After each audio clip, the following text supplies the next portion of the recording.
No one could say when Earth went quiet. One instant we were shouting, pleading, cursing the heavens for mercy, and the next every signal ceased.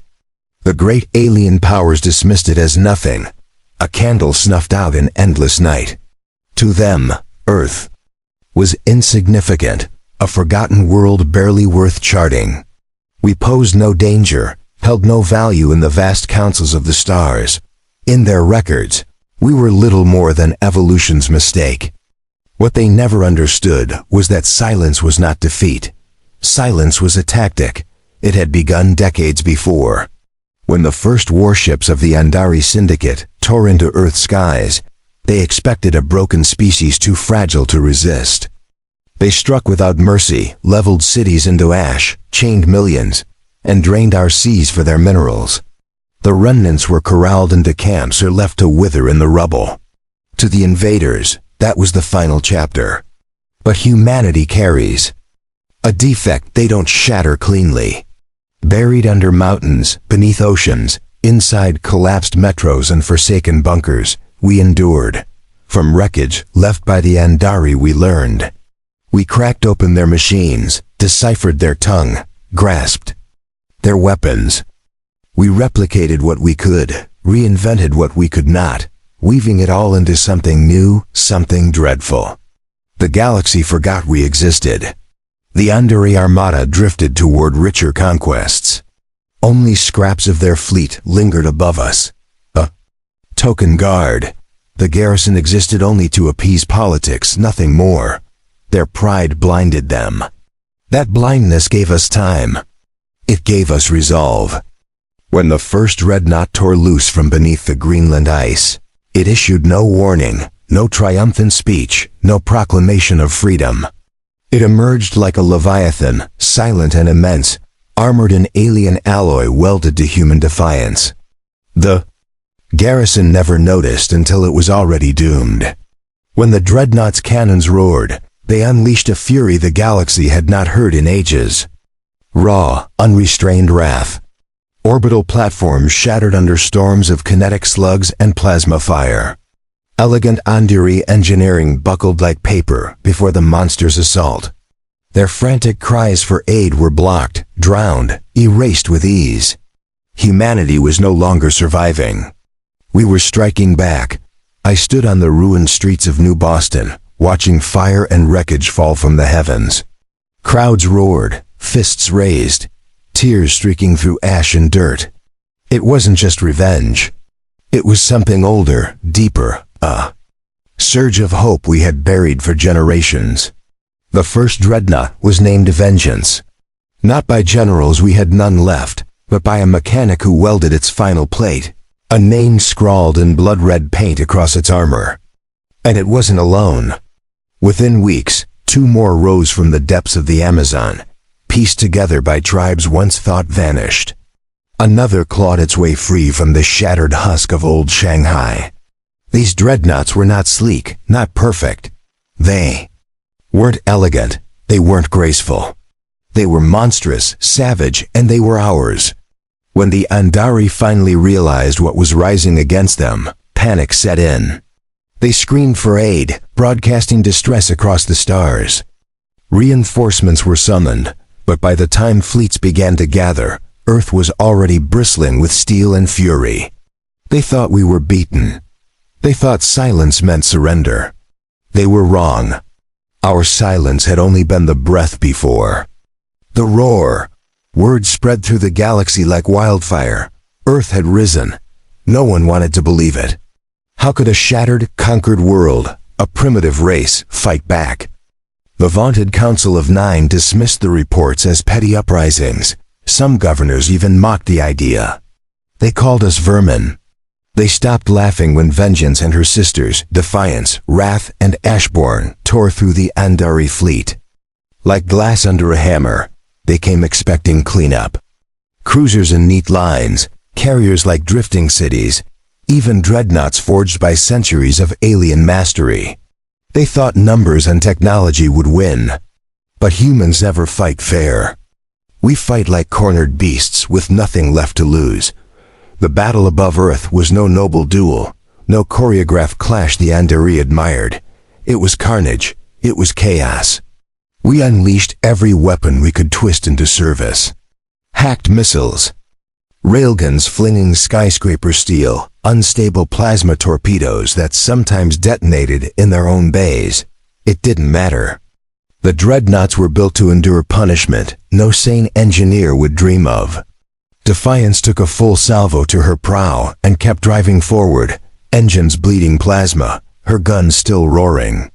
Wrath shed half her armor in minutes, then turned her exposed reactor into a weapon, ramming an Andari command ship clean in half. From the broken cities below and bunkers hidden deep, we hurled wave after wave, ancient ICBMs reborn with alien cores, hybrid fighters patched from rusting F-22s, and stolen grav drives, even drop troopers in patchwork suits held together by desperation and brilliance. We demanded no surrender. We gave no quarter. The Andari screamed for retreat. It wasn't a battle. It was a slaughter.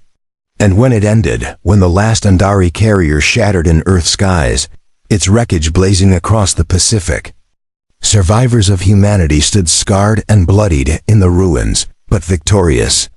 Our message was carved in fire. Statement.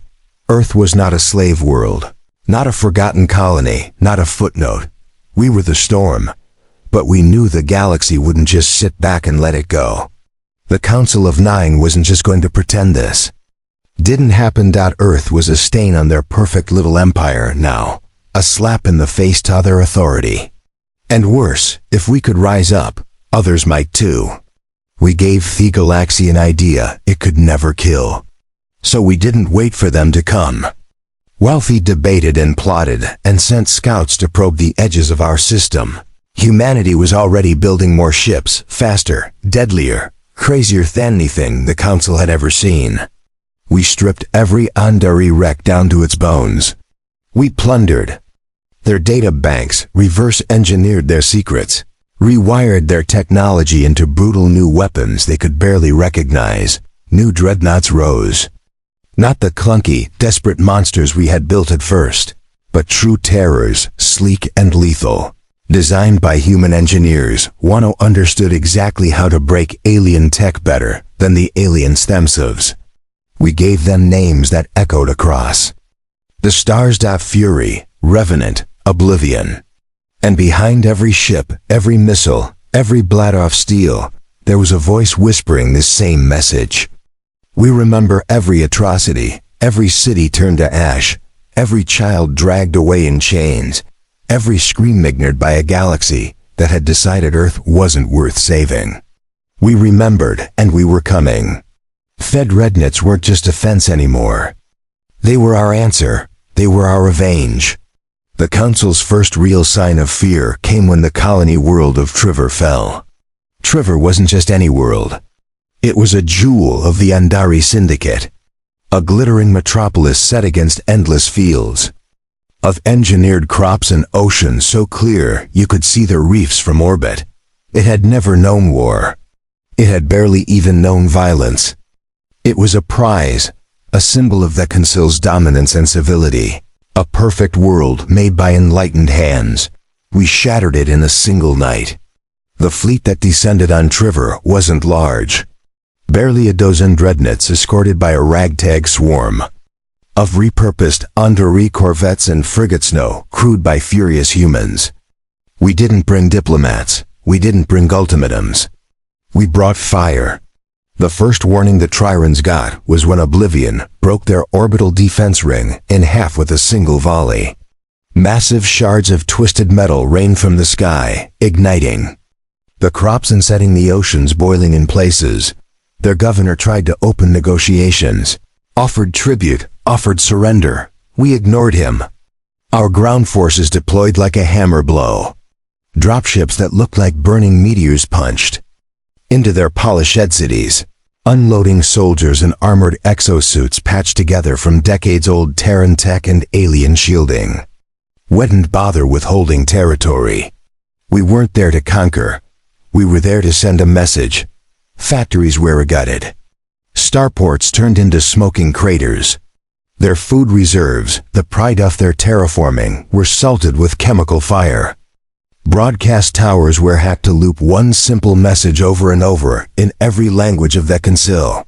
Earth remembers. The civilians were spared mostly. We weren't monsters. But anyone wearing the uniform of the Syndicate, anyone holding a weapon against us, anyone who dared to call humanity vermin, they weren't shown an ounce of mercy. By the time we pulled out, Travar was a blackened, burning scar visible from orbit. The galaxy noticed. Suddenly, Earth wasn't just a minor rebellion. We were a contagion, a ghost, a nightmare whispered in council halls and military briefings. Recruitment on outer rim worlds plummeted. Slaves in mining colonies began rioting, screaming human war chants in languages the council thought had been wiped out. Trade convoys rerouted, fleeing entire sectors where the human dreadnoughts had last been spotted. The council tried to retaliate. Of course they always do. They dispatched the 12th Expeditionary Force, an armada big enough to crush most systems without breaking a sweat. Veterans, war-hardened admirals, ships that could level continents. We didn't face them hidden. We led them into the Helix Nebula, where the magnetic storms fried sensors and ionized weapons. Web-aided them, harassed them, sliced apart their supply lines, dragged them deeper and deeper into the chaos. When the main fleet was helpless and blind, Vengeance and Ashbourne hit them like wolves tearing into a wounded bull. In 3 days, the 12th Expeditionary Force ceased to exist. Their flagship, the Glory of Tyrix, was found adrift, its engines gutted, fluttering in the stale, recycled air of their command deck. The Council's facade cracked. Thenthe stopped calling us a rebellion. They started calling us something worse. A blight on galactic order, a species without restraint. The humans, the Kilmans. Monsters who burn worlds. Good. We wanted them scared because fear, we had learned, was Theanly language they understood. And we were fluent now. The Council of Nine had built their empire on fear, on the belief that order could be maintained with enough force and examples made of those who defied them. Their history was written in blood, in the crushed bones of those who had dared to rise. They had seen rebellions before, tiny, desperate things that sparked and died within a generation. They had never faced something like us. By the time news of Triver's fall reached the Council's inner worlds, panic was already setting in. Merchant guilds demanded extra military escorts at triple the cost. Border colonies whispered of secession. Slave revolts ignited like wildfire across the rim. Humanity wasn't just a rebellion anymore. We were an infection, one that was spreading through the rot the Council had long tried to hide. And Sub-Council made a decision born of pure terror. They activated the Varrox Protocol. It wasn't a weapon in the conventional sense. No dreadnoughts, no soldiers, no fleets. It was a plague, Abu-engineered virus, one the Council had secretly created long ago for situations just like this. It was designed to spread fast and kill faster, targeting humans, specifically exploiting the tiniest quirks of our biology to make it unstoppable. They deployed it through black ops ships, sleek, near-invisible stealth craft that slipped into human-held territories, dumping canisters into the atmosphere before vanishing into the void. Their plan was simple. Kill humanity, not in battle, but in the shadows, quietly, efficiently, without the spectacle of open war, no blood-soaked fields, no heroic last stands, just a slow, agonizing death whispered across Vesters. The first signs came in the outer reaches. A mining outpost in the ruins of Old Luna reported sudden sickness, coughing, fevers, hemorrhaging. By time anyone realized it wasn't natural, it was too late. Whole settlements went dark overnight. At first, we thought we were finished. For all our rage, all our weapons, we couldn't shoot a virus. We couldn't outfight it with dreadnoughts. It was invisible, relentless, and it was killing our people by the thousands. I remember standing in the sick bays of vengeance, watching rows of CS filled with men and women who had survived orbital bombardments, ground invasions, and firefights in the black, now brought low by something they couldn't even see. Some wept, some cursed, some simply lay there, staring at the ceilings, waiting for the end. It should have broken us, but it didn't. Because humans, when cornered, don't just fight. We adapt. The Council thought we would roll over and die. They didn't. Understand that Earth's history was written in plagues and survival. From Black Death to smallpox, from chemical warfare to nuclear winters, suffering was carved into our DNA. We moved fast. Quarantine zones popped up within hours. Every medic, every biologist, every half-trained chemist was drafted into the fight. Old medical research facilities, some buried for centuries, were dug out, reactivated, staffed by volunteers who knew they were walking into death. And from the ashes of our dying, we found a miracle. Not a cure, not at first, but something better, resistance. Some of us didn't get sick. Some who did recovered faster than we thought possible. Genetic outliers, freaks of biology, evolution in real time. We harvested blood samples, sequenced DNA with hacked alien tech, and within weeks, our scientists had spliced together a vaccine. It wasn't perfect. It left scars, weakened lungs, twitching muscles, but it meant we didn't die. And once we knew we could survive, the rage came back sharper than ever. The Council hadn't just tried to kill us. They had tried to erase us like vermin. We couldn't forgive that. Wounded, the next wave of attacks was merciless. We hunted their black ops ships like wolves. We tracked down every Virox deployment, vessel, and ripped them apart with a vengeance that terrified even our own allies. No prisoners, no survivors. We found one of their main labs hidden in the asteroid belt of the Torque system. A fortress buried deep in rock, shielded from detection. It didn't matter. Ashburn tore the asteroid apart with orbital rail cannons, reducing centuries of research to molten slag in seconds. For every human they had tried to kill, we burned 100 of theirs. Fear? They had only tasted the beginning. The Council wanted to erase humanity. Instead, they had forged an enemy that would never ever forget. The Council's retaliation had been brutal, but it had failed. The Virox virus, their so-called ultimate weapon, had only hardened our resolve. And now the galaxy that once saw Earth as a broken ember began to whisper a new word in fear: vengeance. We didn't just survive the plague. We adapted, evolved, and unleashed a war the Council had no idea how to contain. The Council worlds had always lived behind walls, massive orbital defenses, fleets stationed in fixed patterns, confident that no enemy could ever reach so deep into their protected heartlands. Their arrogance had been their armor. Now it was their greatest weakness. We didn't launch conventional invasions. We didn't line our ships up for honor and ceremony like they expected. Instead, we slipped past their outer defenses using stolen stealth tech. We hacked their security nets, rewrote their patrol schedules, corrupted their long-range sensors. We became their nightmares.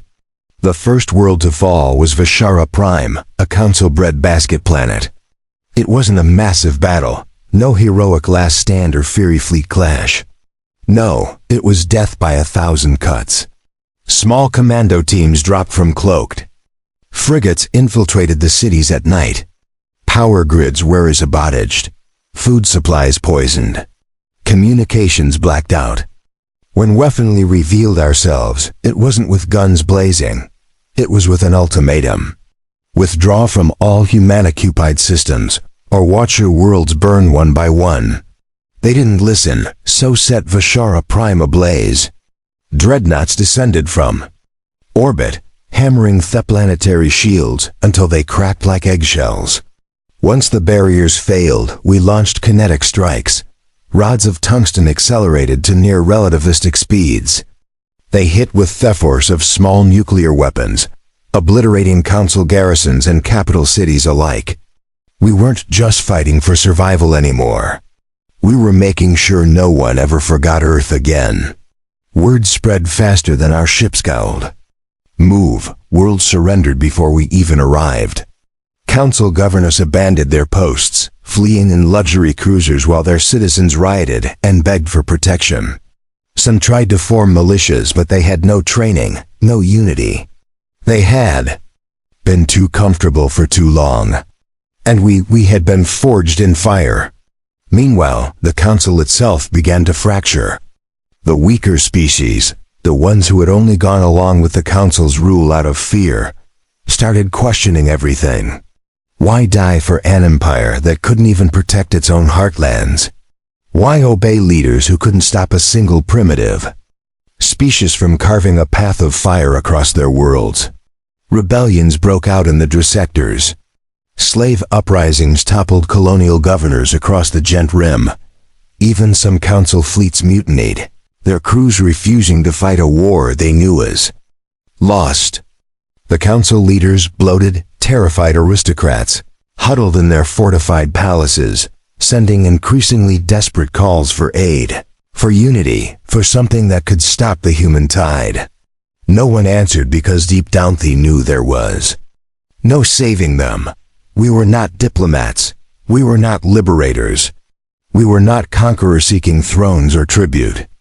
We were the consequence of centuries of cruelty finally unleashed. And still, despite the victories, despite the crumbling of their mighty empire, we knew it wasn't enough. Not yet. Because at the heart of the Council of Nine was the world of Tarsus, a planet so heavily defended, it had never seen an enemy fleet in orbit. Their true capital, their true pride.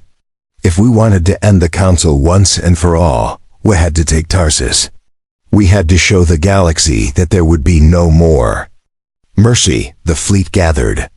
Vengeance, defiance, wrath, Ashborn, fury, oblivion, and a dozen more dreadnoughts forged from blood, rage, and genius. Around them swarmed an armada of salvaged, cobbled together warships crewed by survivors, by warriors, by humans who had nothing left to lose. We didn't broadcast a warning. We didn't offer surrender. We just set course. And as we sailed into the black, engines burning like angry stars, every ship carried the same message etched into their hulls. Earth remembers. Tarsus awaited, and so, Didor final reckoning. The final march to Tarsus wasn't silent. Across every human ship, from the towering dreadnoughts to the battered frigates, still pocket marked with old battle scars, music blared through the corridors, old Earth songs, war cries. From a dozen cultures stitched together in a roaring chorus of defiance. Some sang, some prayed, some just sat quietly, sharpening blades or checking weapons one last time. Because Eva Ryan understood this wasn't just another battle. This was the end of a war centuries in the making. Tarsus loomed ahead, a jewel wrapped in armor. Massive defense platforms orbited it in tight formations, bristling with railguns, plasma cannons, and shield generators. Entire fleets patrolled the skies, sleek council ships gleaming under the light of their twin suns. Automated mines floated in thick belts around every possible approach vector. If Earth had tried to storm Tarsus at the beginning of the war, we would have been crushed in minutes. But this wasn't the beginning. We weren't the sharpened to a fine edge. Our attack began not with a frontal assault, but with the unexpected. In the weeks before the final approach, human infiltration teams had slipped into the outer layers of the Tarsus defense network. Some were dropped from stealth ships.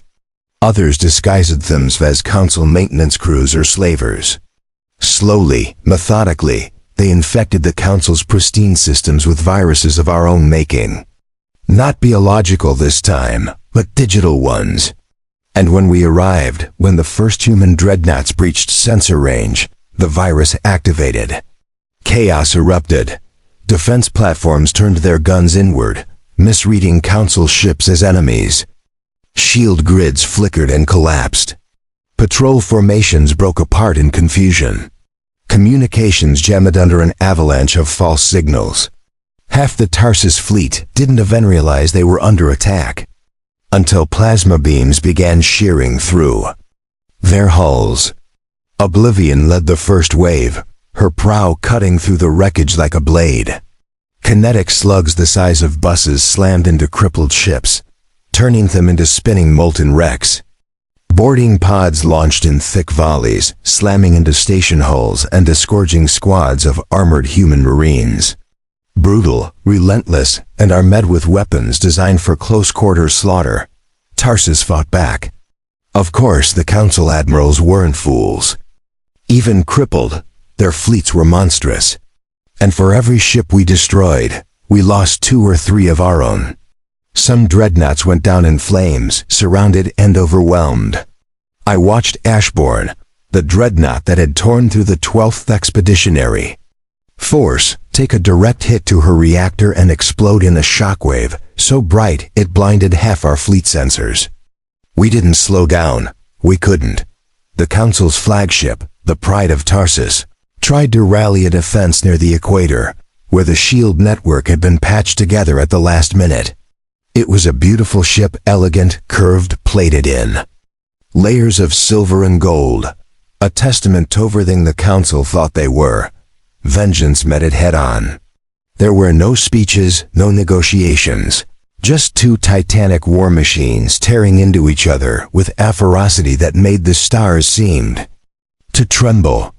We watched from every ship, every battered bridge, as vengeance rammed the Pride of Tarsus at full speed, smashing through its armor, gutting it from bow to stern. Explosions cascaded down its length. Escape pods fired blindly into space, some shredded by debris before they could clear Thuricage. And when vengeance drifted free, scarred and burning, but still alive, a cheer went up that shook the fleet. Tarsus ski falsilent. But we weren't done. Dropships poured toward the planet's surface. Human boots hit the ground in cities that had never known invasion. In the Council's great palaces, the senators and nobles who had ruled the galaxy cowed behind guards, praying that mercy still existed in a world they had taught only cruelty. It didn't. We weren't there to negotiate terms. We weren't there to sign treaties. We were there to end them once and for all.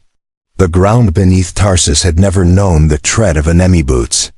For centuries, the Council's seat of power had stood untouchable, its marble towers and golden domes symbols of their dominion over the stars. Even in their darkest wars, no invader had ever reached their home world. They had been unthinkable until now. The drop ships came like a storm, black shapes striking through the atmosphere, dodging what little ground-to-air resistance remained. We didn't come in perfect military formations the way the Council armies had trained for. We came in chaotic, furious waves, hitting every district, every fortress, every seat-off-war all at once. And the Council's elite security forces, dressed in their polished armor and armed with their precision rifles, were utterly overwhelmed. The first city we took was Alari Prime, a glittering metropolis of ivory towers and suspended gardens, home to some of the wealthiest families in the galaxy. Our landing pods smashed through their crystalline skyways, through rooftop gardens and lush estates. Soldiers in mismatched armor, some wearing the old flags of Earth's forgotten nations, some draped only in rags, tore through the streets with brutal efficiency. The Council guards fought bravely, but they were too slow, too cautious, too used to fighting enemies who feared them. We weren't afraid. We hunted them through their mansions and palaces, through streets paved with gold, through cathedrals built to glorify their benevolent rule. We fought with savage precision, driving them back street by street, building by building. And when the smoke cleared, the banners of Earth, stitched by hand, made of scavenged cloth and blood-stained canvas, flew from every tower. In the main plaza of Solari Prime, they treated last stand. 1,000 Council guards rallied around the Senate Hall, the heart of their government. Their leaders, the ancient and decrepit Lords of the Nine, watched from the marble steps as their Soldiers formed walls of shields, bracing for the human charge. It didn't save them. The assault was merciless. Our plasma throwers tore through their ranks. Railguns ripped holes through their armored lines. The sounds of screaming and gunfire echoed against the ancient stone for hours. And when it was done, when the last council soldier lay broken in the blood-soaked square, we turned our eyes to the Senate Hall itself. The lords of the Nine tried to parley.